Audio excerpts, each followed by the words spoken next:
In this exercise, you'll learn how you can use the techniques we've been using so far, which is to invoke the jQuery method, pass in a selector that we now know returns an array of these elements, and then perform some sort of action on the selected items or elements. Then add to that list another set of elements and perform a different action. So this prevents you from having to write more jQuery to make the first selection and perform some sort of action, go back and make the second selection and make some sort of different action. So we're basically making a chain of elements that we'd like returned to us by the jQuery method. I've opened up exercise_1.html, and I'm going to, underneath the existing calls to the jQuery method, call the jQuery method again. And I'll be returning li tags whose parent is a ul tag. So before we go ahead and invoke the dot and invoke some sort of action, let's take a closer look at what this selector is going to return for us. So it is li elements that are children of ul. So if we look at our list of fruits, we shouldn't expect this jQuery selector to return apples, apricots, bananas, and so forth, because they are li tags, but their parent is not a ul tag, which is exactly what we're specifying. The parent of apples, apricots, bananas, and berries is this div tag.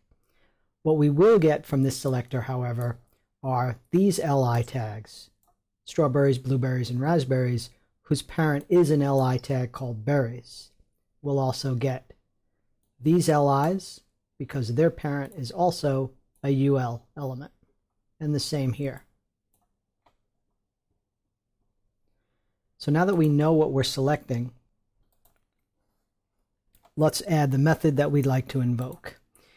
And this method is called addClass, to which you pass a CSS class, and ours is called _fruit. So we have a CSS block here at the top with a couple of class selectors, make italic, which simply sets the font style to italic, and _fruit, which we just invoked, which underlines using the text decoration property. So the addClass method specifies a CSS class to add to the items we've selected in the jQuery selector. In addition to the li tags that are children of ul, we can use the add method and add another selector. We still have to quote it, and in this case it's going to be the fruit list. That's the div that you see here, whose ID is fruit list, and its li children. So we've modified our selector to add these elements, and then we'll revisit addClass and perform a different action here. We'll add the class make italic to the new selector. So when you save this file and preview it in the browser, you should see a number of style changes here. First, the li tags that were children of ul were underlined. Then we added to that initial selection with the add method all of the li children of the fruit list, and we invoked a CSS style called make italic.